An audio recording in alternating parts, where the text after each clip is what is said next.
जय जय शिवधारा। इंसान की एक फितरत है, कोई बात जल्दी समझ जाए तो वो भूलता नहीं।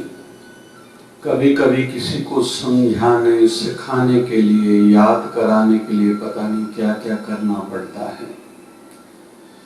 हमारी भारतीय संस्कृति में देखा जाता है कि कथाओं,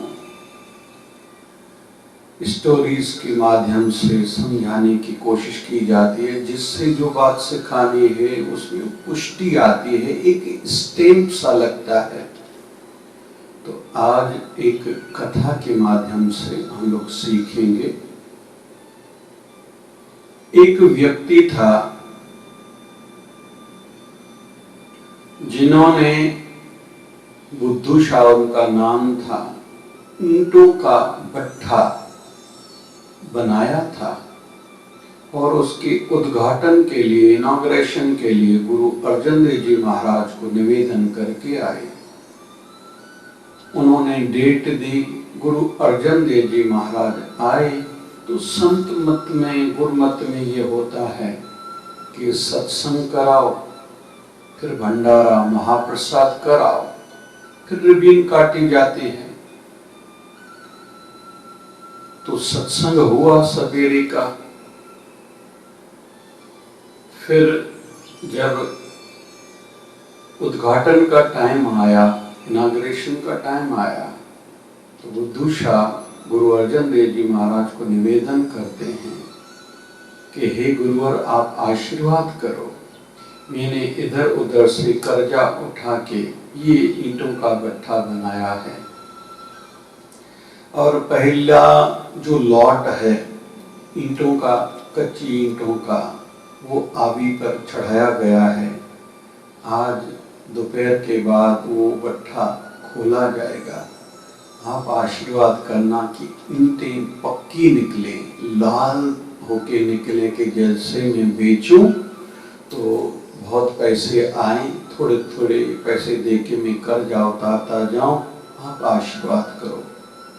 तो गुरु अर्जन देव जब तक कुछ कहें, वहां से पब्लिक में से एक व्यक्ति की आवाज आई, हे गुरुदेव, इनकी ईंटें भट्ठा पक्का नहीं होगा, कच्चा होगा, कच्चा होगा, कच्चा होगा। जो संत रहते हैं, धैर्यवान रहते हैं, तो इशारे से कहा, किसने आवाज दी? तो पीछे सबने मुड़ के देखा, एक फटे हुए कपड़े में खड़ा, बड़ी दाढ़ी है, बाल बिखरे हुए हैं, शरीर थोड़ा मैला है, लेकिन चेहरे में एक चमक है। उसने ये बात कही। तो गुरु अर्जन देव जी महाराज ने कहा कि इनसे नाम पूछो, क्या नाम है और क्या बात है। तो उन्होंने कहा, मेरा नाम है भाई लखू। बोले, क्या बात है, तूने ऐसा क्यों कहा कि भट्ठा कच्चा होगा, कच्चा होगा, ईंटें कच्ची निकलेंगी, कच्ची निकलेंगी, क्यों, क्या हुआ? तो वो कहता है कि मैंने सुना हमारी नगरी में फकीर आ रहे हैं, संत आ रहे हैं, भंडारा होगा, हम जैसे फकीर साधु भी भंडारा खाएंगे। मैं जब यहाँ आया, मुझे भंडारा इन्होंने रोटी तो नहीं खिलाई, उल्टा धक्के दिए, इसलिए मेरे मुख से निकल गए। तो गुरु अर्जन देव बुद्धू शाह की ओर जब देखते हैं तो वो रो रहा है। अगर साधु संतों के आने से, सत्संग कराने के बाद भी, भंडारा कराने के बाद भी किसी का काम नहीं बने, तो कैसे लोगों का संतों पर, साधुओं पर विश्वास बनेगा? और दूसरा, मैं गरीब हूँ, ज़्यादा मेरे पास अपना पैसा नहीं था, इधर उधर से पैसे लेके मैंने काम किया है। तो गुरु अर्जन देव कहते हैं, जाओ अभी इस भाई लखू को लेके जाओ, पहले तो इनके बाल कटवाओ, अपने हाथों से फिर स्नान कराओ, नए कपड़े पहनाओ, इसको भोजन खिलाओ, फिर थोड़ा वस्त्र, थोड़ी दक्षिणा, पैसे राशि देके फिर इसको मेरे पास लेके आओ। बुद्धू शाह गया, भाई लखो की सेवा दिल से करी, उनको फिर लेके आया। गुरु अर्जन देव जी महाराज हंस के कहने लगे, हाँ भाई लखो बताओ, अभी भट्ठे में से जो ईंटें निकलेंगी कच्ची या पक्की निकलेंगी? तो भाई लखो कहता है, गुरुजी मेरे मुख से तो जो निकल गया सो निकल गया, अभी उसको आप सीधा कर सकते हो। तो गुरु अर्जन देव कहते हैं, ये भी अल्लाह लोक है, भगवान का सच्चा भक्त है, ये भी भक्ति करता है, इसकी वाणी भी व्यर्थ नहीं जाने देंगे। ईंटें भली कच्ची निकलेंगी लेकिन पक्के भाव में बिक्री होंगी। वो दूषार हो रहा है, उद्घाटन तो हुआ, गुरु अर्जन देव वहां से चले गए, प्रस्थान किया।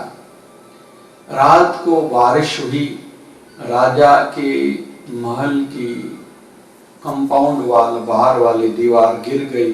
राजा ने सवेरे आदमी भेजा कि जहां जहां जितनी ईंटें मिले अभी कभी लेके आओ, मुझे अभी के अभी, मतलब एक ही दिन में ये बड़ी दीवार चुनवानी है, बनानी है। तो उसकी ईंटें थी तो कच्ची लेकिन पक्के रेट में बिक गई। इस कथा से हम ये सीखते हैं कि हम जो भी अच्छा काम करते हैं, जैसे किसी ने संत शरण ली, घर के बड़ों की सेवा करी, दान धर्म किया, जो भी काम करेंगे उसका फल तो मिलेगा, लेकिन उसमें जो भी त्रुटि, गलती, कमी होगी उसका भी हमें भुगतान करना पड़ेगा। ये सदैव याद रखें। अच्छा काम करें लेकिन तरीका भी अच्छा हो, उसमें कोई त्रुटि ना हो। लगभग हम लोग देखते हैं घर में कोई खुशी का माहौल है, वातावरण है, मंगल कार्य है कोई, बहुत से लोग ऐसे रहते हैं, गुस्सा बहुत करते हैं, लड़ाइयाँ करेंगे, झगड़े करेंगे, रूठेंगे। तो जितना हो सके सबसे पहले तो परिवार या कोई सामाजिक कार्य है, जो भी संगठन है या कोई सोशल संस्था है, आध्यात्मिक संस्था है, तो बैठ के एक मीटिंग होनी चाहिए, अंडरस्टैंडिंग हो, विश्वास में एक दूसरे को लेके, कॉन्फिडेंस में लेके फिर कोई डिसीजन ले, निर्णय ले। फिर इतना डिसीजन लेने के बाद एक दूसरे पर विश्वास, एतबार हो कि कोई भी निर्णय व्यक्ति कोई बदलता है तो दूसरे को आपत्ति, ऐतराज नहीं होना चाहिए। ये हर किसी के दिल में खुद के लिए कॉन्फिडेंस, विश्वास, एतबार, ट्रस्ट जगानी पड़ती है। ये केवल कहने की बातें नहीं है, कोई कहीं का बड़ा है तो सबके दिलों में अपने लिए एक इज्जत, एक मान, एक मान्यता बनाए कि वो जो करेगा सभी उसको मानेंगे।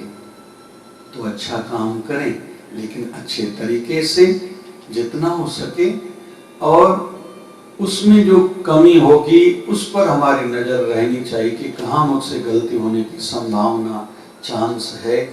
उसको पहले से ही सतर्कता से, लड़ने से समझें और होने से बचाएं, जैसे पूरा पूरा फल मिले। जय जय शिवधारा, जय जय शिव।